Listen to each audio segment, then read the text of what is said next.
Anda pasti sudah tidak asing lagi dengan animasi Naruto, apalagi jika Anda kaum milenial ke bawah. Naruto bertempat tinggal di desa Konoha. Konoha adalah desa yang sangat disegani.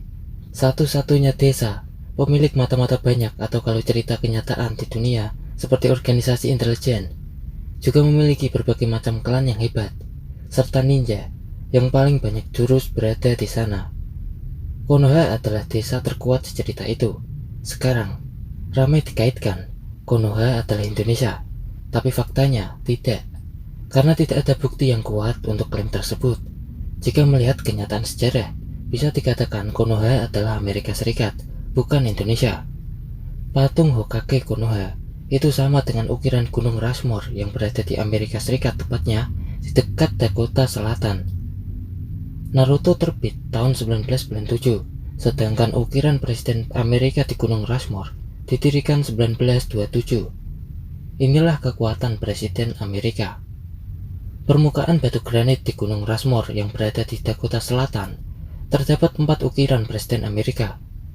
Ide awal berasal dari sejarawan asli daerah itu, bernama Ocean Robinson. Alasan Robinson ingin membuat ukiran karena untuk mengenang jasa presiden yang sangat cinta rakyat, sekaligus untuk menarik wisatawan. Realisasi ide tersebut berkat sumbangan dana federal yang dibantu oleh Gubernur Dakota Selatan yang berdarah daging asli dari daerah itu, bernama Peter Norbeck. Siapa yang mengerjakannya? Ia adalah Gadsden Borglum, seorang seniman ukir terkenal. Pembangunan dimulai tahun 1927 sampai 1940. Rencana dari awal akan dibangun ukiran dari kepala sampai pinggang.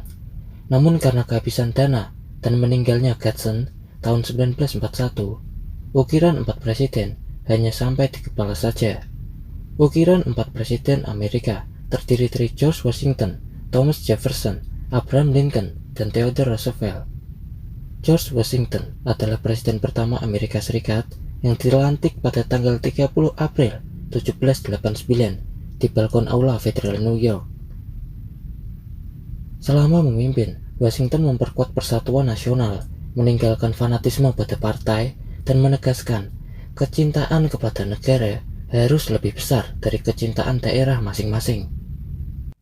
Masa lalu Washington adalah militer, bahkan pernah menjadi panglima tertinggi tentara kontinental 15 Juni 1775. Masuk di arena pertempuran sudah menjadi hal biasa. Namun setelah ia menjadi presiden, ia lebih mementingkan rakyat dan negara. Ia juga menghindari persekongkolan Inggris-Perancis 1793. Washington lebih mengedepankan kepentingan rakyat dan negaranya. Langkah yang ia tempuh adalah membentuk pemerintahan yang kuat, peradilan federal, bank nasional, dan kebijaksanaan keuangan jangka panjang.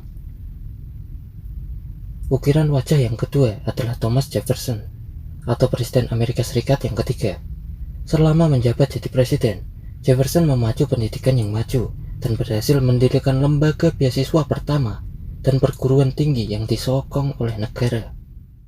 Tak hanya dalam negeri, tapi juga luar negeri, setelah ia berhasil membeli Louisiana dari Prancis tahun 1803 senilai 15 juta dolar, yang dibantu oleh diplomat hebat bernama Robert Livingston dan James Monroe. Prestasi itu mengangkat prestis Amerika Serikat di mata internasional. Rasa cintanya pada rakyat membuat Jefferson menolak perbudakan, namun perbudakan masih banyak dan belum benar-benar terlaksana keinginan itu, hingga sampai pada ukiran wajah ketiga, yaitu Abraham Lincoln, presiden ke-16, yang benar-benar membebaskan perbudakan. Di tengah perpecahan perang saudara, Lincoln mengeluarkan proklamasi pembebasan 22 September 1862 yang berbunyi, semua budak mulai bebas pada tanggal 1 Januari 1863. Usaha Lincoln dalam memperjuangkan kebebasan benar-benar menghapus perbudakan di seluruh Amerika Serikat. Kebijaksanaan Lincoln menjadikan dirinya populer dan dicintai rakyatnya. Sekaligus, ia terpilih kembali menjadi presiden di tahun 1864. Namun naas, Lincoln meninggal setelah ditembak aktor Sinting pada tanggal 14 April 1965. Lincoln meninggal ditangisi rakyatnya. Ukiran wajah keempat adalah Presiden ke-26 Theodore Roosevelt. Saat Presiden Amerika Serikat ke-25 William McKinley ditembak dan terbunuh, maka wakilnya yaitu Theodore Roosevelt yang menggantikannya, dan 2 kali menjadi Presiden AS semasa menjabat. Theodore Roosevelt berkomitmen meneruskan kebijaksanaan McKinley. Ia juga berpendirian tegas menjunjung tinggi keadilan. Ia mengatakan, seorang presiden yang dipilih rakyat harus mengambil apapun tindakan bagi kepentingan rakyat. Ia juga menentang keras pada pengusaha besar, terutama perusahaan yang mulai ikut campur dalam politik, khususnya yaitu perusahaan oil. Karakternya yang tidak pandang bulu membuatnya pernah bersitegang dengan pengusaha besar sekelas John D. Rockefeller yang punya perusahaan oil. Roosevelt tak segan-segan membubarkan dan mendenda perusahaan-perusahaan besar yang melanggar undang-undang anti-monopoli. Roosevelt juga bertangan besi untuk masalah internasional. Ia pernah mendamaikan perang antara Jepang dan Rusia tahun 1904 dan mendapatkan Nobel perdamaian, serta pembelaannya pada doktrin Monroe, Amerika untuk Amerika. Ini mengisyaratkan negara lain tidak boleh mencampuri dan membangun pangkalan militer di benua Amerika. Hanya Amerika lah yang mempunyai hak untuk itu. Di akhir masa jabatan, ia mendukung kawannya William Howard Taft untuk jadi presiden tahun 1908. Namun Taft malah meninggalkan kebijaksanaannya dan lebih condong pada para pengusaha. Ini membuat Theodore Roosevelt terdorong untuk mencalonkan diri kembali dalam pemilihan presiden AS tahun 1912 untuk melawan Taft. Ia juga keluar dari Partai Republik dan membentuk partai baru. Setelah itu, ada tragedi ia ditembak saat kampanye. Beruntung masih selamat berkat peluru mengenai piranti kacamata dan kertas pidato yang setebal 50 lembar yang menyelamatkan nyawanya. Tapi ia gagal untuk masuk Gedung Putih kembali dan meninggal 7 tahun kemudian. Roosevelt sangat populer dan disayangi rakyatnya. Pembelaan terhadap masyarakat, terutama buruh, dalam mendapatkan upah dan kelayakan hidup jauh lebih diutamakan. Dan kebijaksanaannya diteruskan oleh Presiden Amerika Serikat ke-32, Franklin Delano Roosevelt. Nah, itulah 4 ukiran wajah Presiden Amerika Serikat yang berada di Gunung Rushmore. Jika kita meraba ke masa lalu, bagaimana cara Jepang maju seperti sekarang? Jawaban faktanya, setelah meniru Barat. Apakah semua nilai Barat baik? Tidak. Meniru yang baik dan dimodifikasi yang tidak baik diabaikan.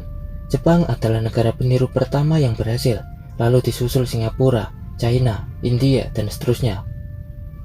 Ada penelitian dari Goldman Sachs Bridge Study pada tahun 2050 nanti. 4 kekuatan ekonomi terbesar di dunia selain Amerika Serikat adalah 3 negara Asia, yaitu China, Jepang, dan India. Memang ini bukan menjadi patokan, namun jika ada sebuah negara yang tidak masuk nominasi, itu artinya negara tersebut harus ada strategi ide yang jelas, yang spesifik. Pandai beretorika sehingga mendulang suara itu boleh, imajinasi besar yang gak apa-apa, impian tinggi juga gak masalah. Namun kejelasan dan spesifik itu yang penting. Positive thinking tanpa kejelasan bisa membahayakan. Kepemimpinan adalah seni yang paling sulit di dunia. Ini tidak bisa berpatokan hanya satu ilmu, karena tidak sedang memimpin segelintir orang, tapi seluruh masyarakat.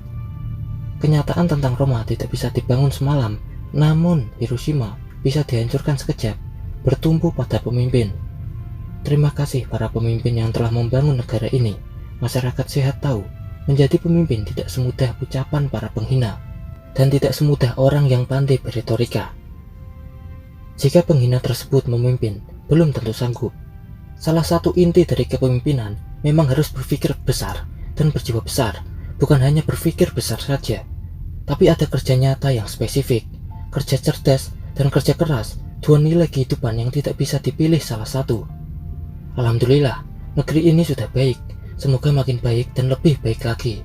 Dan terakhir, semoga Barat legowo dengan kebangkitan Asia.